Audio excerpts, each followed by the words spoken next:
Hi hi kiddos, എന്താ വിശേഷം? സുഖാണോ? ഓക്കെ, എല്ലാവർക്കും ബിഗ് സല്യൂട്ട്. അപ്പം നിങ്ങളെല്ലാവരും കാത്തിരുന്ന ടീച്ചറിന്റെ ലൈഫ് സ്റ്റോറി ടീച്ചർ പറയാം അല്ലേ? എന്തായാലും നിങ്ങളോട് ഞാൻ എല്ലാ കാര്യത്തിനും ഞാൻ സ്റ്റോറിയാണ് പറയുന്നത് അല്ലേ? ഏതൊരു മോട്ടിവേഷൻ ക്ലാസ്സിന്റെ മുമ്പാടായാലും ഏത് ക്ലാസ്സിന് മുമ്പായാലും അതിനെക്കുറിച്ച് ഒരു സ്റ്റോറി പറഞ്ഞിട്ട് ടീച്ചർ ക്ലാസ് തുടങ്ങാറുള്ളൂ എന്ന പോലെ അവസാനം എന്തായി, ടീച്ചറിന്റെ ലൈഫ് തന്നെ സ്റ്റോറി ആക്കി അങ്ങ് തരാമെന്ന് വിചാരിച്ചു. സ്റ്റോറി അല്ല, life that is my life.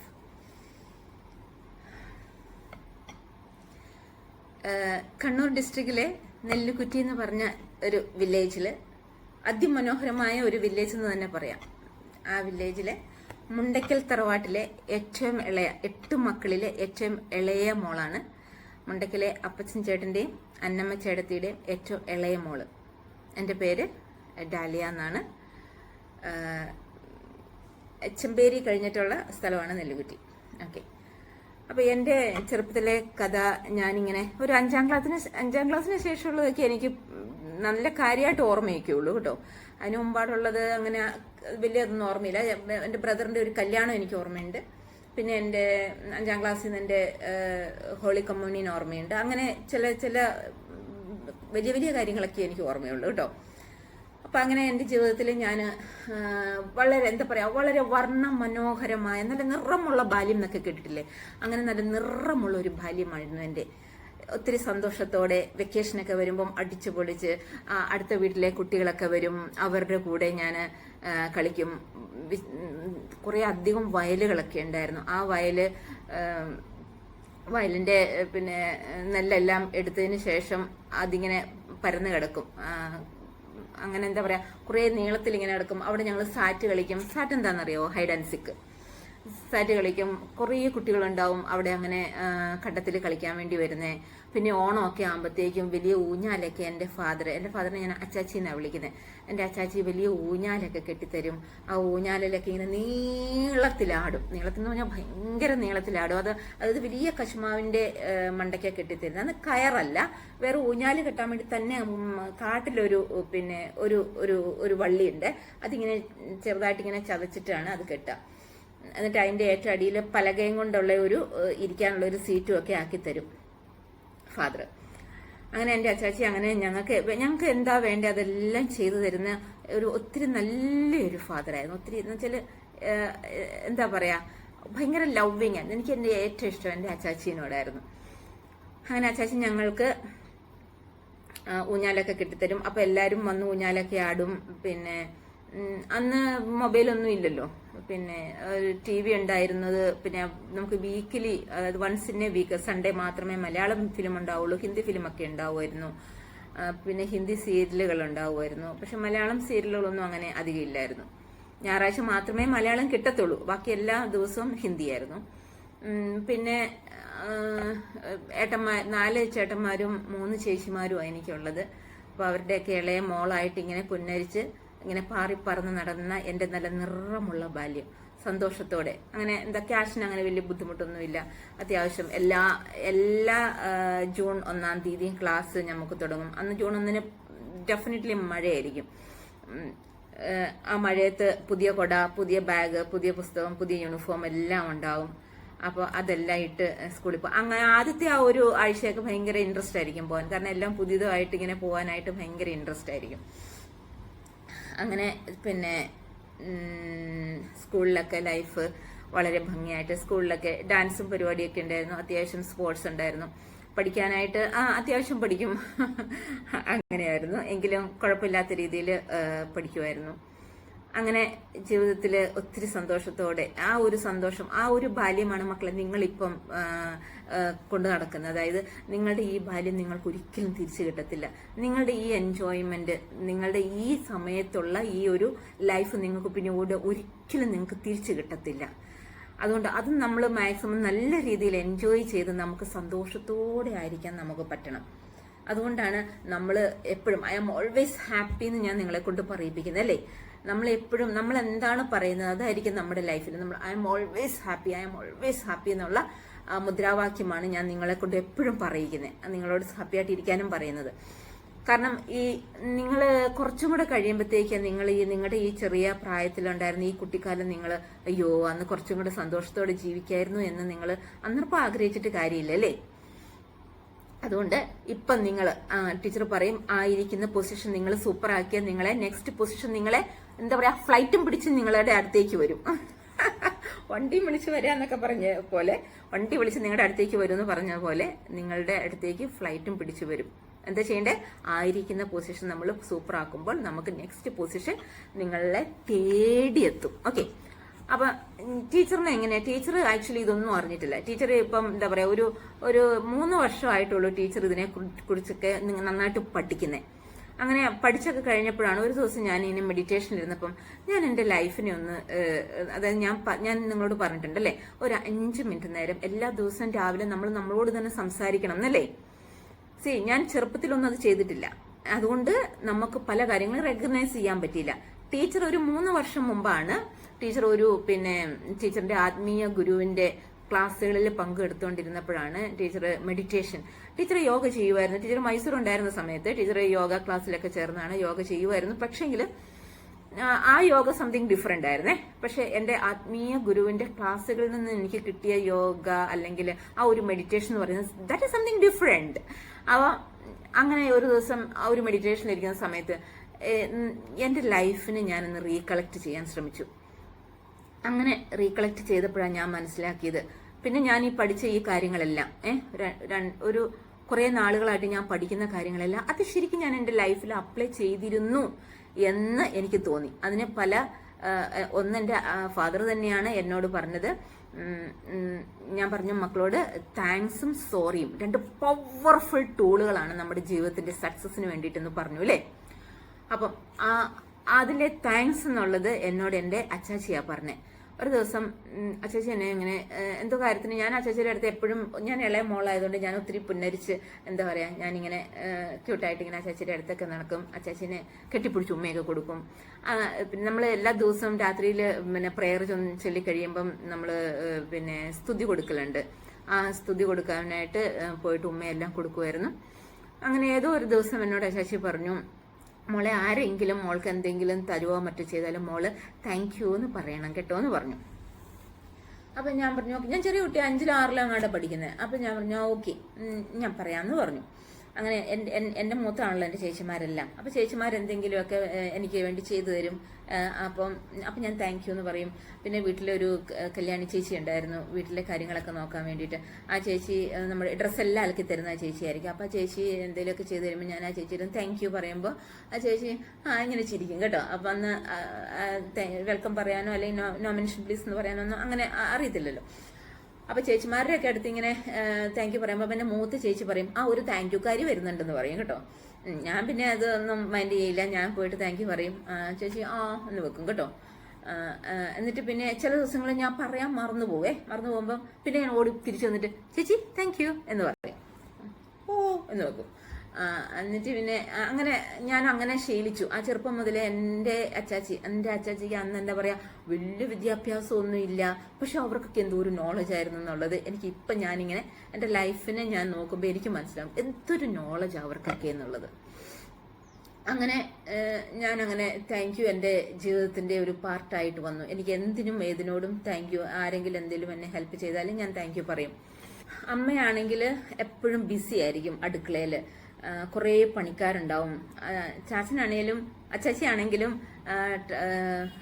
പണിക്കാർ വന്നു കഴിഞ്ഞാൽ രാവിലെ മുതൽ ഉച്ച വരെ അല്ലെങ്കിൽ വൈകുന്നേരം വരെ പണിക്കാരുടെ കൂടെയായിരിക്കും.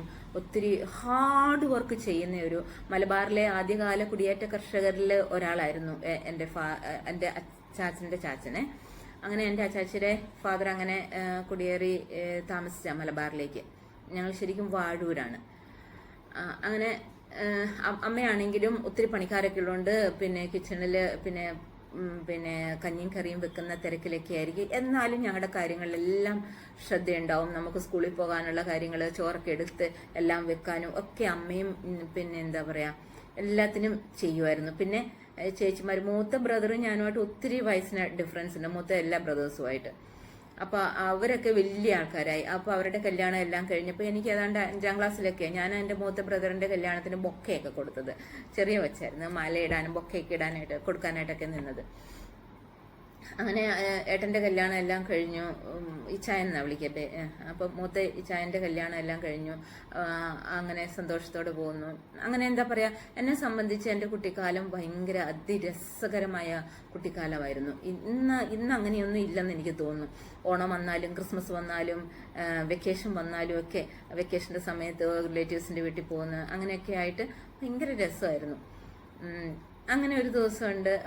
അപ്പം അങ്ങനെ ഒരു ദിവസം രണ്ടാമത്തെ ബ്രദറിൻ്റെ കല്യാണം കഴിഞ്ഞു. ഒരു ദിവസം രാത്രിയിൽ ഇങ്ങനെ എന്തോ ഭയങ്കര ബഹളം കേട്ട് ഞാനിങ്ങനെ പുറത്തിറങ്ങി ചെന്നപ്പം പിന്നെ എൻ്റെ ഫാദറുമായിട്ട് എൻ്റെ മൂത്ത ബ്രദർ ഇച്ചാൻ എന്തൊക്കെയോ കശപിശകളാക്കുന്നു. അതിനകത്ത് മെയിൻലി എന്താണെന്ന് വെച്ചാൽ ബ്രദറിന് വേറെ പോകണം, അപ്പം പൈസ വേണം, വേറെ പോകണം, വീട് വയ്ക്കണം, അങ്ങനെയുള്ള ഒരു ഇതായിരുന്നു. അപ്പോൾ എനിക്ക് എൻ്റെ ലൈഫിൽ എനിക്ക് എൻ്റെ അച്ചാച്ചനെ ആരെങ്കിലും പിന്നെ ബുദ്ധിമുട്ടിപ്പിക്കുന്നത് കാണുമ്പോൾ എനിക്ക് ഭയങ്കര വിഷമവും അവരോട് എനിക്ക് ദേഷ്യമൊക്കെ ആയിരുന്നു. അപ്പം എനിക്ക് പിന്നെ പേടിയായി തുടങ്ങി. ഞാൻ ചെറിയ കൊച്ചല്ലേ, ഇവർ വലിയ ആൾക്കാരല്ലേ. അപ്പം പിന്നീട് എനിക്ക് എപ്പോഴും പേടി, എൻ്റെ അച്ചാച്ചനെ അവർ വന്ന് വഴക്ക് പറയുമോ, ഇച്ചായം വന്ന് വഴക്ക് പറയുമോ, അങ്ങനെയൊക്കെ ഉള്ള ഒരു ടെൻഷനൊക്കെ ഉണ്ടായിരുന്നു. അങ്ങനെ കുറേ നാളുകൾ കഴിഞ്ഞു. ഞാൻ പിന്നെ ഇച്ചായൻ എന്താ ക്യാഷാണല്ലോ വേണ്ടേ. അപ്പോൾ എൻ്റെ ഒരു കുഞ്ഞു മനസ്സിൽ എനിക്ക് തോന്നി, ഞാനെന്നാ പിന്നെ എനിക്ക് എൻ്റെ അച്ചാച്ചി എനിക്ക് കടലമുട്ടായി വാങ്ങാനും അങ്ങനെ ഓരോരോ കാര്യത്തിനൊക്കെ പൈസ തരുമ്പം ഞാൻ അതൊക്കെ കടലമുട്ടായൊക്കെ വാങ്ങിച്ച് കളയുകയാണ് ചെയ്യുന്നത്. അപ്പം ഞാൻ വിചാരിച്ചു എന്നാൽ പിന്നെ കുടിക്കകത്തേക്ക് ഒരു കുടുക്ക ഉണ്ടാക്കാം. അപ്പം അതിനകത്തേക്ക് പൈസ ഇട്ടിട്ട് വെച്ചിട്ട് ഇച്ചായന് കൊടുക്കാനുള്ള പൈസ ഞാൻ ഉണ്ടാക്കാം എന്നൊക്കെ വിചാരിച്ചു. പിന്നെ നമുക്ക് വെക്കേഷൻ്റെ സമയമാകുമ്പം അവിടെ കുറേ കശുമാവൻ തോട്ടം തന്നെയുണ്ട്. അപ്പോൾ കശുമാവൻ തോട്ടത്തിനകത്ത് 2-3 മഴയൊക്കെ പെയ്യുമ്പോഴത്തേക്ക് ഈ പണിക്കാരെ നിർത്തിയിട്ട് പിന്നെ ഈ കശുമാവ് മാങ്ങ കശുവണ്ടി പറക്കാനുള്ള മാത്രം പിന്നെ എന്താ പറയാ വിലയില്ല കശുവണ്ടിക്ക്. കശുവണ്ടി കുറച്ച് കഴിയുമ്പോഴത്തേക്കും കറുത്ത് പോവും. അപ്പം അതിന് തീരെ വില ഉണ്ടാവില്ല. അപ്പോൾ പണിക്കാരെ വെച്ച് ചെയ്യിക്കുകയില്ല. അപ്പം ചാച്ചി ഞങ്ങളോട് പറയും, ഞാനും എൻ്റെ നേരെ മൊത്ത ചേച്ചിയും അതിൻ്റെ നേരെ മൊത്ത ബ്രദറും ഞങ്ങളാണ് ഏറ്റവും ഇളയത്തിങ്ങളായിട്ട് വരാം. അപ്പം ഞങ്ങൾ നല്ല തിക്ക് ഫ്രണ്ട്സ് ആയിരുന്നു. അപ്പം ഞങ്ങളോട് 3 പേരോടും പറഞ്ഞു, ഒരു വള്ളിക്കൊട്ടയിൽ നിറയെ പിന്നെ കശുവണ്ടി പെറുക്കിക്കൊണ്ട് വന്ന് 1 രൂപ വെച്ച് തരാമെന്ന് പറഞ്ഞു. അപ്പം അങ്ങനെ എനിക്കറിയാം, അങ്ങനെ 1 രൂപ കശുവണ്ടി സീസൺ ആകുമ്പോഴത്തേക്ക് എനിക്ക് കിട്ടും. അപ്പം ഞാൻ 1 രൂപയൊന്നുമല്ല ഉണ്ടാക്കുന്നത്, ഞാൻ കുറേ പൈസ ഉണ്ടാക്കും. ഞാൻ കുറേ ഓടി നടന്നിട്ട് ഞാൻ എന്ത് ചെയ്യും, അവിടുന്ന് ഇവിടുന്ന് എല്ലാം പെറുക്കിക്കൊണ്ട്, അപ്പം നമുക്ക് അങ്ങ് ദൂരേന്നേ കാണാം കശുമാവൻ തോട്ടം ഇങ്ങനെ നിരന്ന് കിടക്കുക. അപ്പം അങ്ങ് ദൂരേന്നേ കാണാം. പിന്നെ എവിടെയൊക്കെ ആ മഞ്ഞ നിറത്തിലും ചുമപ്പ് നിറത്തിലും ഒക്കെ ഇങ്ങനെ കശുവണ്ടി കിടക്കുന്നതെന്നുള്ളത്. ഞാൻ നേരെ ഓടി അങ്ങോട്ട് പോകും. അങ്ങോട്ട് പോയിട്ട് അതെല്ലാം കൂടെ തടുത്തങ്ങ് കൂട്ടിയിട്ട് പിന്നെ കൊട്ടയ്ക്കകത്തോട്ട് എടുത്തിടും. പിന്നെ എവിടെയൊക്കെയാണോ കൂടുതലുള്ള അവിടെ പോയിട്ട് എന്ത് ചെയ്യും, തടുത്ത് കൂട്ടിയിടും. പക്ഷെ മറ്റവർ 2 പേരും എന്ത് ചെയ്യും, എൻ്റെ നേരെ മൊത്ത ചേച്ചി എൻ്റെ മറ്റേ ബ്രദറും അവർ ഒരു സൈഡിൽ നിന്ന് തുടങ്ങുള്ളൂ. അവർ സൈഡിൽ തുടങ്ങുമ്പോഴത്തേക്കും അവർക്ക് അധികം ഉണ്ടാവത്തില്ല. കാരണം ഞാനിങ്ങനെ ആക്രാന്തം പിടിച്ച് നടക്കുമല്ലേ, ആക്രാന്തം പിടിച്ച് എല്ലാം കൂടെ തടുത്ത് കൂട്ടിയിട്ട് ഇങ്ങനെ എടുക്കും. അപ്പൊ ഒരിക്കൽ 3 കൊട്ടയുണ്ടാവുമ്പോൾ അവർക്ക് 1 കൊട്ടയുണ്ടാവുള്ളൂ.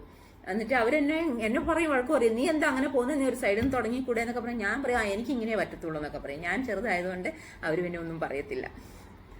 അങ്ങനെ പിന്നെ ദിവസം തന്നെ 3 രൂപയൊക്കെ ഞാൻ ഉണ്ടാക്കി. ഞാൻ എന്ത് ചെയ്യും, ഞാൻ ഈ കുടുക്ക ഉണ്ടാക്കി. അന്ന് ഇങ്ങനെ മൺകുടങ്ങളുണ്ട്. മൺകുടത്തിനകത്തൊക്കെയാണ് മോരും വെള്ളം കുടിക്കുകയും അങ്ങനെയൊക്കെ ചെയ്യുന്നത്.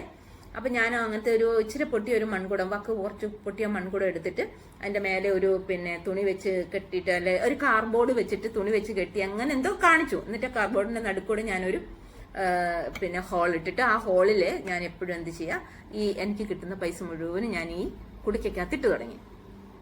അന്ന് മുതൽ ഞാൻ ഇത് ചെയ്യത്തില്ല. പിന്നെ മിഠായി വാങ്ങിച്ച് കളയാട്ടെ, അനാവശ്യമായിട്ടുള്ള ചിലവുകളൊന്നും ചെയ്യാതെ ഞാൻ ഈ പൈസ എല്ലാം എൻ്റെ കുടിക്കകത്ത് ഇട്ടിട്ട് വെച്ചു. എൻ്റെ ഇൻറ്റൻഷൻ എന്തായിരുന്നു, അച്ചാച്ചിക്ക് എങ്ങനെയെങ്കിലും കുറേ പൈസ ഉണ്ടാക്കി കൊടുക്കുക, എന്നിട്ട് ഇച്ചായൻ ചോദിക്കുന്ന പൈസ അതിനകത്തുനിന്ന് കൊടുക്കാൻ പറ്റും. എന്നാൽ ഞാൻ ചെറിയ വെച്ചല്ലേ, 6-ലെങ്ങാനും പഠിക്കുമായിരിക്കും, 5-ലോ 6-ലോ എങ്ങാണ്ട് പഠിക്കുക. അപ്പോൾ എത്രമാത്രം പൈസ വേണമെന്നൊന്നും എനിക്കറിയത്തില്ല. അങ്ങനെ ഞാൻ പിന്നെ ഓരോ കാര്യത്തിലും പിന്നെ ഈ എൻ്റെ ഫാദർ ടൗണിൽ പോകും വൈകുന്നേരം ആകുമ്പോൾ, എന്നിട്ട് ഒരു 6-6:30 ആകുമ്പോഴാണ് തിരിച്ചു വരുന്നത്. ഒരു 5 മണിക്ക് ശേഷം ടൗണിൽ പോയിട്ട് തിരിച്ചു വരുന്ന സമയത്ത് ഞാനിങ്ങനെ മുറ്റത്തുണ്ടാവും. ഞങ്ങൾ വൈകുന്നേരങ്ങളിലും മുറ്റത്തുണ്ടാവും, രാവിലെയും മുറ്റത്തുണ്ടാവും. ഈ 2 സമയത്ത് ഞങ്ങൾ മുറ്റത്തുണ്ടാവുക എന്നുള്ളത് പിന്നെ എന്താ പറയാ, അതങ്ങനെയാണ്, എനിക്കറിയത്തില്ല, അതങ്ങനെ നമ്മൾ മുറ്റത്ത് ഇറങ്ങിയിട്ടുണ്ടാവും. അതുകൊണ്ട് എന്താ രാവിലത്തെയും വൈകുന്നേരത്തെയും പിന്നെ സൺലൈറ്റ് വൈറ്റമിൻ ഡി നമുക്ക് കിട്ടുമായിരുന്നു. ഇപ്പോഴത്തെ കുട്ടികൾക്കൊന്നും വൈറ്റമിൻ ഡി കിട്ടുന്നില്ല. അപ്പോൾ അതിനുവേണ്ടി തന്നെ ഞാൻ ക്ലാസ് നിങ്ങളോട് ഞാൻ പറയാറില്ലേ മക്കളെ, എല്ലാ ദിവസവും രാവിലെയും വൈകുന്നേരവും നിങ്ങൾ മുറ്റത്തിറങ്ങണമെന്ന്. ഇപ്പം നിങ്ങൾ ആരും ഇറങ്ങാത്തൊരു സംഭവമാണ്, നിങ്ങൾ ചെയ്യാത്തൊരു കാര്യമാണെന്ന് എനിക്കറിയാം. അപ്പം അതിനു വേണ്ടിയിട്ടാണ് ഞാൻ ആ ടൈമിനകത്ത് ഞാൻ നിങ്ങളോട് നമ്മൾ ചെയ്യേണ്ട ഡെയിലി റൊട്ടീനുകൾ പറഞ്ഞിട്ടുള്ളത്. അതിനകത്ത് ഞാൻ പറഞ്ഞു സൺലൈറ്റ് കൊള്ളുക. ഒരു 5 മിനിറ്റ്സ് എങ്കിൽ 5 മിനിറ്റ്സ് രാവിലെയും വൈകുന്നേരവും നിങ്ങൾ സൺലൈറ്റ് കൊള്ളണം എന്ന് ഞാൻ പറഞ്ഞത്. എൻ്റെ ഫാദറിന് ഒരു വിവരം ഉണ്ടായിരുന്നില്ലാത്ത ഒരു വ്യക്തിയാണെന്ന് ഇനി ഞാൻ പറയത്തില്ല. കാരണം 5ാം ക്ലാസ് മാത്രമേ 6ാം ക്ലാസ് മാത്രമേ പഠിച്ചിട്ടുണ്ടായിരുന്നുള്ളൂ എന്നെനിക്ക് തോന്നുന്നേ. അമ്മച്ചി പണ്ടത്തെ അന്ന് ചെറുപ്പം മുതലേ കല്യാണത്തിന് മുമ്പേ തന്നെ മലബാറിലേക്ക് പോയി പിന്നെന്താ പറയാ മണ്ണിനോട് മല്ലടിച്ച് പിന്നെ ജീവിച്ച ആൾക്കാരിൽ ഒരാളാണ് എൻ്റെ ഫാദർ. അപ്പം ഫാദർ പക്ഷെ ഞങ്ങളെല്ലാവരും രാവിലെയും വൈകുന്നേരവും മുറ്റത്ത് വരും. അപ്പോൾ വൈകുന്നേരങ്ങളിൽ ചേച്ചിയും ഞാനും കൂടെ പിന്നെന്താ പറയാ കല്ല് കളിക്കും, പിന്നെ സാറ്റ് കളിക്കും. അങ്ങനെ അടുത്ത വീട്ടിലെ പിള്ളേരൊക്കെ വരുമ്പോൾ അവരുടെ കൂടെ സാറ്റ് കളിക്കും. അങ്ങനെയൊക്കെ ആയിട്ട് രസമാണ്, മുറ്റത്ത് തന്നെയായിരിക്കും. അതുകൊണ്ട് ആരും പറയാതെ തന്നെ ഞങ്ങൾക്ക് എന്തായിരുന്നു വൈറ്റമിൻ ഡി കിട്ടുമായിരുന്നു. ഇടയ്ക്ക് ഫാദർ പറയായിരുന്നു നിങ്ങൾ മുറ്റത്ത് പോയി കളിക്ക് എന്നൊക്കെ പറഞ്ഞിട്ട് എപ്പോഴും മുറ്റത്തോട്ട് പറഞ്ഞു വിടും.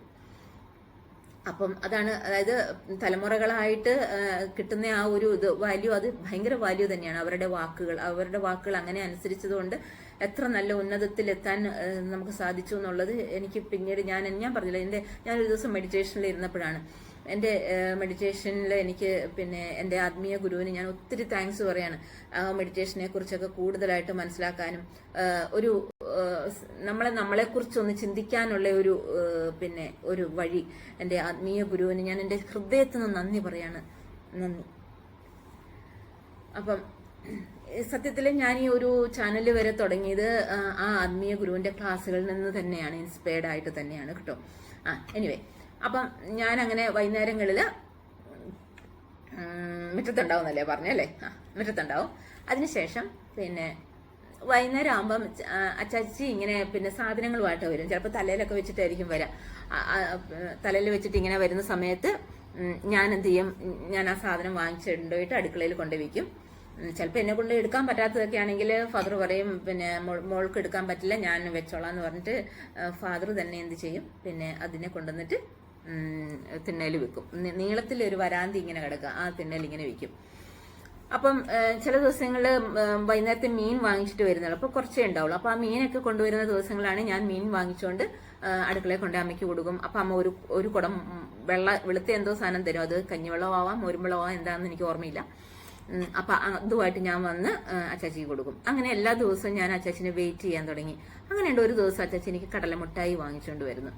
അപ്പം അങ്ങനെ ഇപ്പം എല്ലാ ദിവസവും എന്ത് ചെയ്യും, അച്ചാച്ചി വരുമ്പോൾ കടലമുട്ടായി അങ്ങനെ എന്തെങ്കിലും കൊണ്ടുവരാൻ തുടങ്ങി. ഞാൻ എല്ലാ ദിവസവും എന്നിട്ട് കാത്തിരിക്കാൻ തുടങ്ങി. എന്നിട്ട് അച്ചാച്ചി താഴെ നിന്ന് വരുമ്പോൾ നമുക്കിങ്ങനെ 18ാം പടി പോലെ ഇങ്ങനെ സ്റ്റെപ്പുകൾ ഇങ്ങനെ ഉണ്ട് വീട്ടിലേക്ക് കയറി വരാൻ വേണ്ടിയിട്ട്. അന്ന് വണ്ടി വീട്ടിലേക്ക് എത്തത്തില്ല, അതുകൊണ്ട് അക്കരെയാണ് വണ്ടി വയ്ക്കുക. തോടിന്റെ അപ്പുറം, തോടൊന്നും കലിങ്കൊന്നും വന്നിട്ടുണ്ടായില്ല. അപ്പം അങ്ങനെ ചേച്ചി ഇതിങ്ങനെ ചുമന്ന് വരുമ്പോൾ മടുത്തിട്ടായിരിക്കും വരാം. അന്നപ്പോൾ ഞാൻ ഓടിപ്പോയിട്ട് ഞാൻ എന്ത് ചെയ്യും, ആ സാധനങ്ങളെല്ലാം വാങ്ങിച്ചെടുക്കും. ഞാൻ നിങ്ങളോട് ക്ലാസ്സിൽ പറഞ്ഞില്ലേ, നിങ്ങൾ പിന്നെ ഫാദറിൻ്റെ ഒക്കെ അടുത്ത് അവർ വരുമ്പം അവരുടെ അടുത്ത് ചെല്ലണം അങ്ങനെ. അപ്പം പിന്നെ ഒരു കൊച്ച് എന്നോട് അവളുടെ പപ്പ ഒരു ദിവസം, ഞാൻ ഈ ക്ലാസ് എടുത്തതിന് ശേഷമാണേ ഈ കൊച്ചെന്നിട്ട് പതിവില്ലാതെ, അതായത് എത്ര നാളും അങ്ങനെ പോയി നിൽക്കലില്ല. അപ്പോൾ ബെല്ലടിച്ച ഉടനെ ഈ കുഞ്ഞ് പോയിട്ട് ആ പപ്പ എന്നും പറഞ്ഞിട്ട് ആ സാധനങ്ങളൊക്കെ വാങ്ങിച്ചപ്പോഴത്തേക്കും പപ്പ എന്ത് പറ്റി നിനക്ക്, എന്താ സാധനങ്ങളൊക്കെ വാങ്ങാൻ വേണ്ടി വന്നേ, അല്ലെങ്കിൽ പിന്നെ പിള്ളേരെ കാണല് പോലും ഇല്ല. അപ്പം ഇങ്ങനത്തെ ഓരോ എന്താ പറയുക ഡിസിപ്ലിൻസ്, ചെയ്യേണ്ട ചില കാര്യങ്ങൾ കുടുംബത്തിലേക്ക് നോക്കേണ്ടത്, പപ്പയും അമ്മയും വരുമ്പോൾ എന്താ ചെയ്യേണ്ടതെന്നുള്ള കാര്യങ്ങളൊക്കെ ശരിക്കും പറഞ്ഞാൽ എൻ്റെ ലൈഫ് കൊണ്ടാണ് ഞാൻ എൻ്റെ കുട്ടികൾക്ക് പറഞ്ഞു കൊടുത്തത്. അപ്പം നമ്മുടെ പേരൻസ് ഒക്കെ എന്തെങ്കിലും സാധനമായിട്ട് വരുന്ന സമയത്ത് അവരുടെ കയ്യിൽ അത് വാങ്ങിച്ചു വെക്കണമെന്ന് ഞാൻ പറഞ്ഞിട്ടില്ലേ. അതിവിടെ ടീച്ചർ ചെയ്യുന്ന കണ്ടോ, ടീച്ചർ ചെറുപ്പത്തിൽ ആരും പറയാതെ ചെയ്തതാ. നിങ്ങളോട് ഞാൻ പറഞ്ഞു തന്നിട്ട് നിങ്ങൾ ചെയ്തപ്പോൾ നിങ്ങളുടെ പാരൻസ് എന്താ പറഞ്ഞേ? ഗുഡ് ഗേൾ എന്ന് പറഞ്ഞില്ലേ? അപ്പം മോക്ക് ഭയങ്കര അഭിമാനം തോന്നി, അവൾക്ക് ഭയങ്കര സന്തോഷം തോന്നി പോലും. അവളുടെ ജീവിതത്തിൽ അവൾക്ക് ഭയങ്കര സന്തോഷം തോന്നിയ ഒരു നിമിഷം ഇതായിരുന്നു പോലും. അതായത് ഫാദർ എൻ്റെ അടുത്ത് പോയിട്ട് വാങ്ങിച്ചപ്പം, മോളെന്താ ഇന്ന് എൻ്റെ അടുത്ത് വന്ന് സാധനങ്ങളൊക്കെ വാങ്ങിച്ചു വെക്കുന്നേ, മിടിക്കുക കേട്ടോ എന്ന് ആ ഫാദർ പറഞ്ഞു പോലും. അത് കേട്ടപ്പോൾ ആ കൊച്ചിന് ഭയങ്കര സന്തോഷം തോന്നി. എന്നിട്ട് എന്നോട് പറഞ്ഞു, താങ്ക് യു മിസ്, ഇങ്ങനെ ഒരു സംഭവം ഉണ്ടായി, മിസ് പറഞ്ഞില്ലേ ഇങ്ങനെയൊക്കെ ചെയ്യണം എന്ന്. അപ്പം ഞാൻ എൻ്റെ അനുഭവത്തിൽ ഞാൻ പറഞ്ഞതാ. എന്നിട്ട് പിന്നെ ഇങ്ങനെ അച്ചാച്ചി എവിടെ എത്തി, അച്ചാച്ചി ഇങ്ങനെ സാധനങ്ങളും കൊണ്ട് വന്ന് അതെല്ലാം വാങ്ങിച്ചു വെച്ച് അങ്ങനെ ഒരു ദിവസം ഞാൻ പിന്നെ അച്ചാച്ചിയോട് പറഞ്ഞു, അച്ചാച്ചി ഈ കടലമുട്ടായിക്ക് എത്രയാ, ഇത്ര രൂപയല്ലേ, എനിക്കും അറിയാം കടലമുട്ടായി, ഞാനും വാങ്ങിക്കുന്നതാണല്ലോ, ഇത്ര രൂപയല്ലേ, ആ പൈസ ഇനി എനിക്ക് ഈ കുടയ്ക്കകത്തിട്ട് തരാമോ എന്ന് ചോദിച്ചു. അപ്പൊ ഫാദർ എന്നെ ഇങ്ങനെ അത്ഭുതത്തോട് നോക്കി കേട്ടോ. ഇട്ട് തരാമല്ലോ, അപ്പൊ മോക്ക് കടലമുട്ടായി വേണ്ട. ഞാൻ പറഞ്ഞു, എനിക്ക് കടലമുട്ടായി വേണ്ട, എനിക്ക് ആ പൈസ ഈ കുടുക്കകത്തിട്ട് തന്നാൽ മതി എന്നും പറഞ്ഞു ഞാൻ ഈ കുടുക്കയൊക്കെ ആയിട്ട് എല്ലാ ദിവസവും ഫാദർ വന്ന് സാധനമൊക്കെ വെച്ച് ഡ്രസ്സൊക്കെ മാറി കഴിയുമ്പോൾ പോക്കറ്റിൽ ചില്ലറ പൈസ ഉണ്ടാവേ.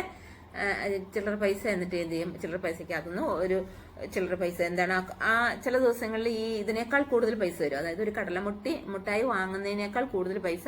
അപ്പൊ ഞാൻ കുടുക്കയായിട്ട് ഇങ്ങനെ നിൽക്കും, ആ കുടുക്കകത്തോട്ട് ഇട്ട് തരും. അപ്പൊ ഏതോ ഒരു സ്റ്റേജിലെത്തിയപ്പോൾ ഞാൻ മനസ്സിലാക്കി എൻ്റെ ഈ പൈസയും കൊണ്ടൊന്നും തികയത്തില്ല എന്ന്. അങ്ങനെ എന്തായാലും ആ കുടുക്കയൊക്കെ പൊട്ടിച്ച് ആ കുടുക്കയിലെ പൈസയെല്ലാം ഞാൻ അച്ചച്ചി കൊടുത്തു. അച്ചച്ചി ഭയങ്കര സന്തോഷമായി. അത് കുറച്ച് അധികം ഉണ്ടായിരുന്നു, അത് ഒത്തിരി അല്ല, അന്നത്തെ കാലത്ത് ഒരു 200 രൂപയ്ക്ക് മേലെ ഉണ്ടായിരുന്നു. അപ്പോൾ ബാക്കി അടുത്ത എപ്പിസോഡിൽ കാണാം. ബൈ.